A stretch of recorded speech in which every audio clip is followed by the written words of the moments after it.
आप सभी को नमस्कार। आज हम लोग हेनरी लॉ को डिस्कस करने वाले हैं। हेनरी लॉ का स्टेटमेंट यहाँ पे लिखा हुआ है, मैंने पहले ही लिख रखा है। Henry law says that at constant temperature, temperature constant होनी चाहिए, ये शर्त है। और कांस्टेंट टेम्परेचर क्यों होनी चाहिए, नेक्स्ट जब हम इसको डिटेल करेंगे तो आपको ये पता हो जाएगा कि कांस्टेंट टेम्परेचर को हम लोग क्यों रख रहे हैं। बोल रहा है कि the partial pressure of a gas, gas का partial pressure over its solution in a liquid is directly proportional to the mole fraction of gas in the solution. बोल रहा है कि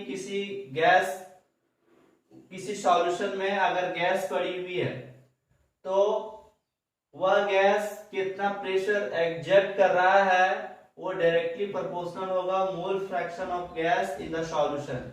according to Henry law,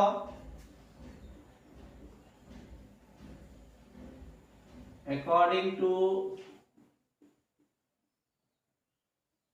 Henrys law, Henry law ने कहा कि partial pressure of a gas, मान लेते हैं मेरे पास N2 गैस है, is directly proportional to the mole fraction of gas. तो मैं गैस N2 जब इसी का मैं पार्शियल प्रेशर ले रहा हूं तो मैं इसी का मोल फ्रैक्शन भी लूंगा, लेकिन इन्होंने एक शर्त लगा रखी एट कांस्टेंट टेम्परेचर।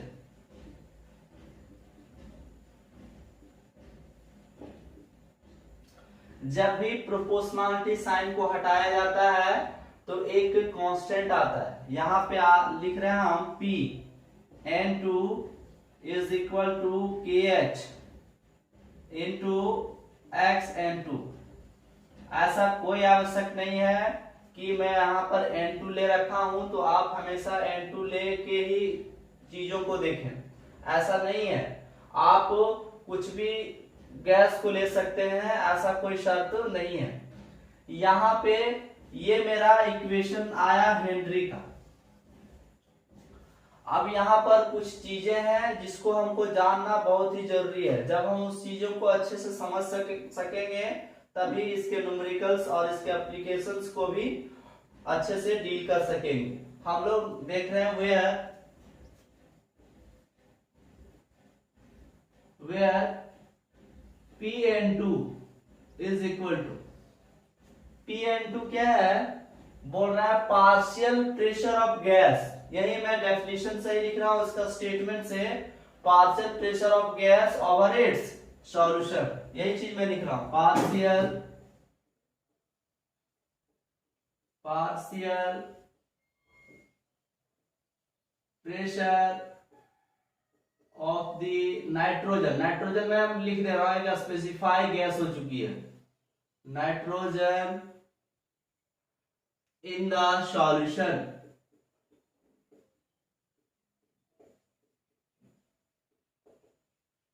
नेक्स्ट हम लोग लिख रहे हैं XN2।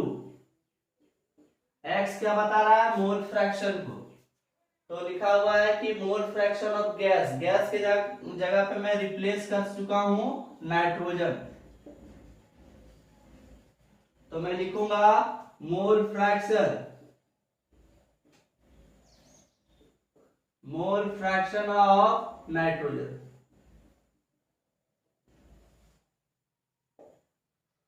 अब एक और है KH, this is Henry law constant.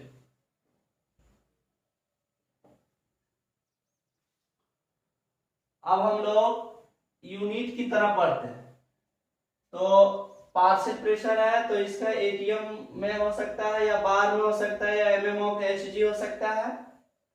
अब हम लोग क्या कर रहे हैं कि यूनिट को देखना चाह रहे हैं कि किसकी यूनिट क्या होगी, यानी कि मैं KH की यूनिट को देखना चाह रहा हूं। Unit of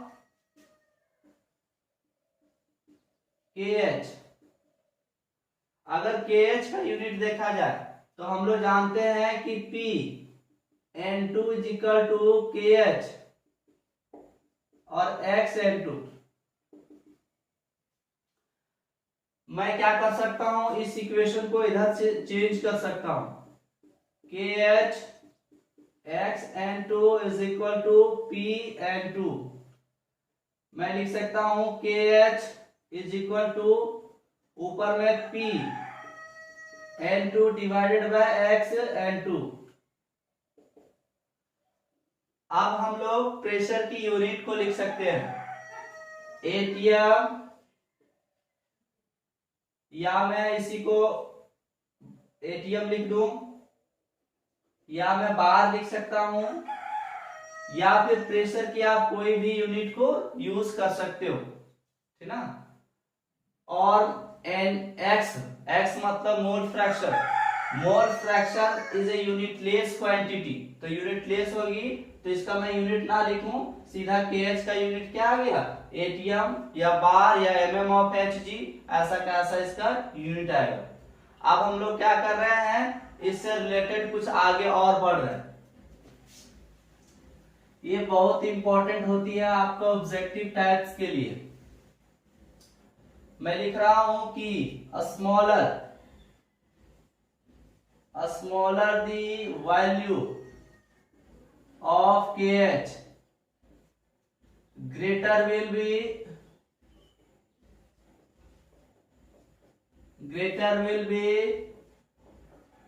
its solubility। ये ध्यान दीजिएगा। कैसे, मेरे पास एक फॉर्मूला है PN2, या मैं P रहने दो अभी, इज इक्वल टू KH और X, ये फॉर्मूला है मेरे पास।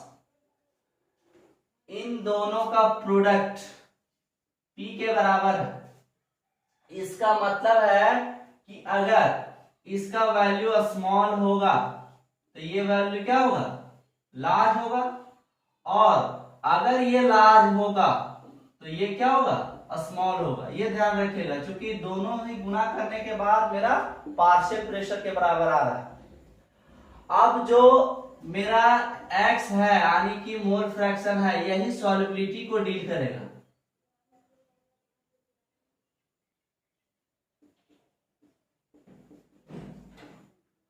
अब X का वैल्यू कितना होगा उस पर सॉल्युबिलिटी डिपेंड करेगी।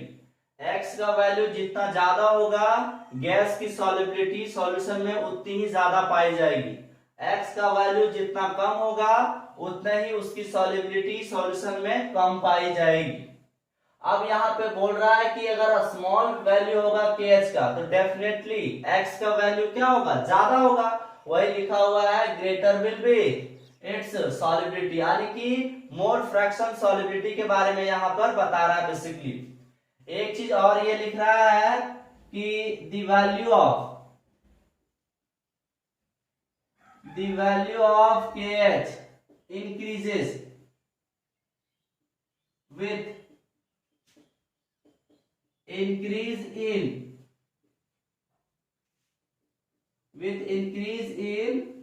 टेम्परेचर। इसका क्या मतलब है, अगर वैल्यू ऑफ KH बढ़ रही है, कैसे बढ़ रही है, टेम्परेचर जैसे जैसे बढ़ा रहे हैं, इसका ये मतलब है कि टेम्परेचर अगर आप ज्यादा बढ़ाओगे तो सॉल्युबिलिटी क्या होगी, कम होगी, और अगर टेम्परेचर को आप डिक्रीज करोगे तो सॉल्युबिलिटी क्या होगी, बढ़ेगी। तो मैं इसको फिर से एक लिख दूं, थोड़ा सा मैं लिखूं दी सॉल्युबिलिटी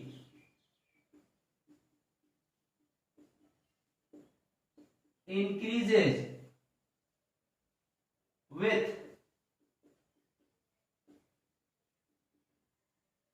decrease in temperature। तो ये मेरा पॉइंट ध्यान रखिएगा। क्या हो रहा है, अगर टेम्परेचर कोई बढ़ा रहा है तो KH की वैल्यू बढ़ रही है, और अगर KH की वैल्यू बढ़ रही है तो सॉल्युबिलिटी घटेगी। वैसा का वैसा यहाँ पे बोल रहा है कि टेम्परेचर अगर घटाओगे तो सॉल्युबिलिटी बढ़ेगी। इसका मतलब है टेम्परेचर को घटाओगे KH की वैल्यू घटेगी, और केएच की वैल्यू जैसे ही घटेगी तो सॉल्युबिलिटी बढ़ना ही बढ़ना है। अब इससे रिलेटेड इसका एक क्वेश्चन को हम लोग सॉल्व करते हैं, उसके बाद हम लोग इसके एप्लीकेशंस के तरफ चलेंगे। हेनरी लॉ से रिलेटेड हमारा क्वेश्चन है कि नाइट्रोजन गैस जिसका पार्शियल प्रेशर इन्होंने दे रखा है 0.987 बार, ये बबल कर रहा है, मतलब बुलबुला टाइप का निकल रहा है। टेम्परेचर इन्होंने कांस्टेंट दे रखी है। बोलता है कि how many millimoles of nitrogen are present in 1 litre water को इन्होंने 1 लीटर दे रखा है। बोलता है कि if the KH of N2 in water is 76.48 kilo bar, KH की वैल्यू इन्होंने 76.48 किलो बार दे रखी है, और पार्शियल प्रेशर कितना है 0.987। आपसे पूछ रहा है कितनी मिलीमोल्स होंगे नाइट्रोजन के। तो पहले मेरा क्वेश्चन ये होगा कि मैं मोल निकाल लूं नाइट्रोजन का। जैसे ही नाइट्रोजन का मोल निकल जाएगा मैं उसको मिलीमोल में कन्वर्ट कर सकता हूं। तो सॉल्यूशन देख रहे हैं, हेनरी का स्टेटमेंट है कि Pn2 is equal to KH into XN2। मैं ऐसा का ऐसा लिख सकता हूं, इसको ये गुणा में है तो मैं यहाँ पे डिवाइड कर सकता हूं, यानी कि XN2 इज इक्वल टू, मैं ऊपर में लिखूं Pn2 डिवाइडेड बाय KH। अगर किन्हीं को लगा होगा कि सर ने जंप कर रखा है तो मैं आपको बता रखा हूं, ये वाला ये देख रहे हैं ये इक्वेशन, इसको मैं इंटरचेंज कर सकता हूं। KH is equal to XN2 is equal to Pn2। यहां पर ये फैक्टर गुणा में है तो मैं लिख सकता हूं XN2 is equal to Pn2 divided by KH। तो मैंने जंप नहीं किया है। मैं आप इतना आशा करता हूं कि आपको मैथमेटिक्स बढ़िया होगा, आप मैथमेटिक्स में थोड़ा ध्यान दीजिए। अब हम लोग क्या कर रहे हैं, XN2 को एक्सपेंड कर रहे हैं, ये मोल फ्रैक्शन को बता रहा है। तो हम आपको बता रखे थे कि जिसका मोल फ्रैक्शन है उसको ऊपर में लिखेंगे। यहां पर नाइट्रोजन का मोल फ्रैक्शन है तो नाइट्रोजन का मोल फ्रैक्शन में लिखूंगा N2, और मैं नीचे लिखूंगा टोटल, यानी कि N2 plus NH2 is equal to, मैं लिखूं P(N2) और KH। मैं क्या कर सकता हूं, इस N(N2) को नेग्लेक्ट कर सकता हूं। आप चाहो तो बिना नेग्लेक्ट करके ही बना सकते हो, लेकिन मैं चाहूं तो इसको नेग्लेक्ट कर सकता हूं। तो मैं इसको नेग्लेक्ट करके बना रहा हूं, आप बिना नेग्लेक्ट करके बना लीजिएगा, आंसर में कुछ ज्यादा परिवर्तन नहीं होगा। मैं लिख रहा हूं कि NH2O is much greater than N(N2). अगर ऐसा है तो मैं ऐसा लिख सकता हूं N(N2) divided by NH2O। NH2O is equal to, मैं लिख सकता हूं P(N2) डिवाइडेड बाय KH। अब हमको N(N2) निकालनी है तो मैं ऐसा लिख सकता हूं N(N2) is equal to P(N2) divided by KH into, मैं लिखूं NH2। Pn2 का वैल्यू कितना है 0.987 बार, और KH का वैल्यू कितनी है 76.46 kilo bar into 1 litre water हो तो उसकी हमने मोल फ्रैक्शन, मोल एक्चुअल में हम निकाल चुके थे कितना 55.56 मोल, यानी कि जितना 1 kg का इसका मोल निकलेगा उतना ही 1 लीटर का निकलेगा। अब मैं क्या कर रहा हूं, बार बार को काट दे रहा हूं। अब मैं लिख रहा हूं 0.987 इंटू 55.56 0.56 मैं मोल लिख रहा हूं और नीचे डिवाइडेड बाय 76.48 इंटू 10 का पावर 3 लिख दे रहा हूं। किलो का मतलब होता है 10 का पावर 3, तो मैं क्या कर रहा हूं 10 का पावर 3 को लिख दे रहा हूं। अब हम लोग क्या कर रहे हैं, इसको सिंप्लीफाई कर रहे हैं। तो सिंप्लीफाई जब इसको करोगे तो वैल्यू होगी 0.717 इंटू 10 का पावर -3 मोल। ये N2 का मोल निकल चुका है। आप सोचोगे कि सर आपने इतनी बड़ी डिजिट को कैसे एक झटके में कन्वर्ट किया, तो मैं आपको बता दूं, आप भी कैलकुलेटर से कन्वर्ट करके देख सकते हो, इतने ही वैल्यू इसकी आएगी। हाँ, आप अच्छे से भागा देके देख सकते हो।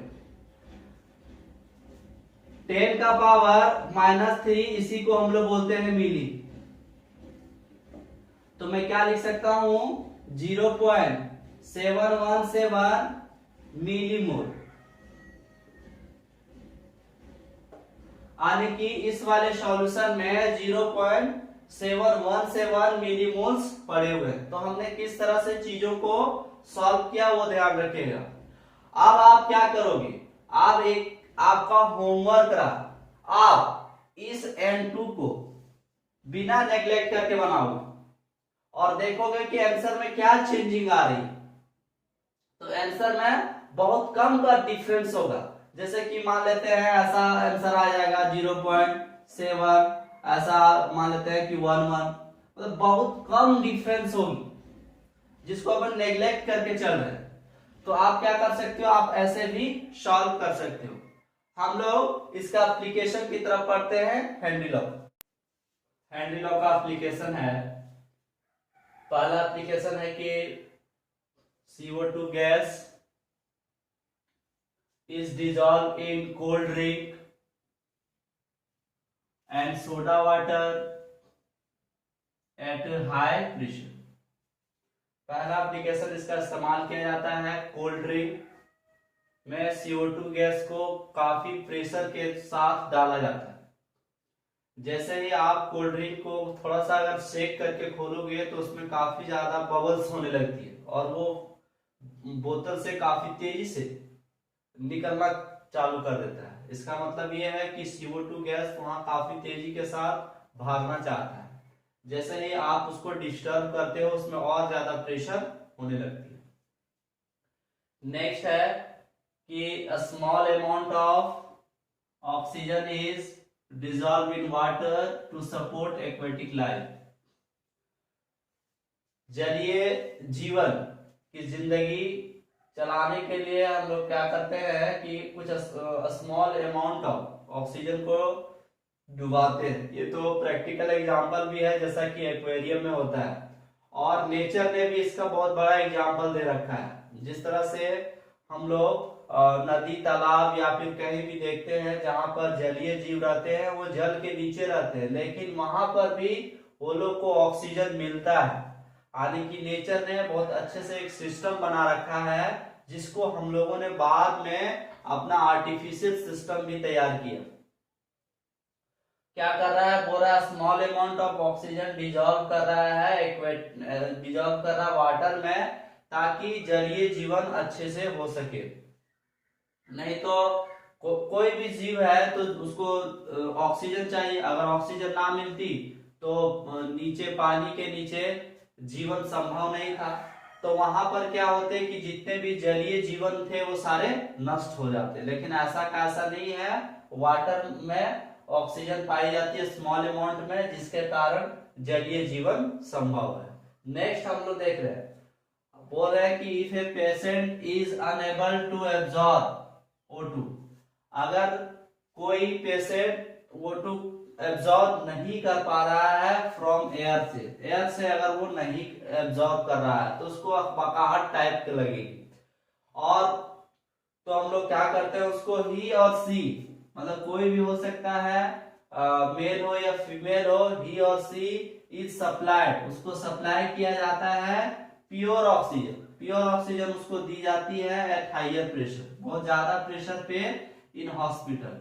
हॉस्पिटल में क्या किया जाता है, उसको ऑक्सीजन मास्क लगा दिया जाता है और काफी प्रेशर के साथ प्योर ऑक्सीजन को दिया जाता है। ऐसा क्यों देते हैं हम लोग? बोलता है कि the solubility of O2 in blood increases with increase in temperature. बोल रहा है कि ऑक्सीजन की जो सॉल्युबिलिटी है ब्लड में बढ़ती है जैसे जैसे हम लोग प्रेशर को इंक्रीज करते हैं। और मैं आपको बता दूं, जिनका बायो है वो अच्छे से समझ सकते हैं, और जिनका बायो नहीं है वो भी समझने का प्रयास करिए कि ब्लड में जितने भी मेटाबॉलिज्म फंक्शंस होते हैं वो सारे ऑक्सीजन के कारण होते हैं। तो oxygen is a very essential for us, इसीलिए ब्लड में ऑक्सीजन की सॉल्युबिलिटी भी होनी बहुत जरूरी है। तो हॉस्पिटल वाले लोग क्या करते हैं कि ऑक्सीजन मास्क को लगा देते हैं। ऑक्सीजन मास्क क्या करता है कि काफी प्रेशर के साथ उसको ऑक्सीजन को प्रोवाइड करता है और वो ऑक्सीजन ब्लड में अच्छे से घुल जाती है और सारे फंक्शंस ठीक से होने लगते हैं। नेक्स्ट मेरा 4th नंबर है कि एट हाई अल्टीट्यूड, अगर आप ऊपर चले जाओ पर्वत पे, the partial pressure of O2 in air is lower than that on earth surface. तो वहां पर जो जो वहां पर एयर उपलब्ध है उसका पार्शियल प्रेशर अर्थ के तुलना में कम ही होगी। देयरफॉर द क्लाइंबर्स किसको बोलते हैं? जो पर्वत पे चढ़ते हैं। इसलिए क्लाइंबर्स यानी पर्वतारोही को सफर होती है, प्रॉब्लम होती है फ्रॉम ब्रीथिंग प्रॉब्लम, उसको सांस लेने में प्रॉब्लम होती है और उसको वीकनेस का भी सामना करना पड़ता है। इस तरह के घटना को हम लोग क्या बोलते हैं? एनॉक्सिया। यानी कि जब कोई पर्वतारोही काफी ऊंचा पर्वत पे चढ़ता है तो वहां पर वो ये होता है कि ऑक्सीजन का जो पार्शियल प्रेशर है वो अर्थ के तुलना में कम है। जब कम है तो हम लोग क्या करते हैं, उसको अच्छे से नहीं ले पाते हैं ब्लड में घुलने के लिए। हम जान रहे हैं कि कोई भी फंक्शंस बॉडी में होने के लिए ऑक्सीजन की आवश्यकता होती है और हम लोग क्या कर रहे हैं, अच्छे से नहीं ले पा रहे हैं। तो उस दरमियान क्या होगा, हम लोग को प्रॉब्लम हो रही है सांस लेने में, तो हमको ये प्रॉब्लम होगी कि हमें वीकनेस लगेगी। इस तरह के जो भी प्रॉब्लम क्रिएट होंगे पर्वतारोही को, उसी को हम लोग क्या बोलते हैं? एनॉक्सिया। ठीक है, इस तरह से हमारा हेनरी लॉ का टॉपिक समाप्त होता है। हम लोग नेक्स्ट टॉपिक में मिलेंगे, तब तक के लिए आप सभी को धन्यवाद।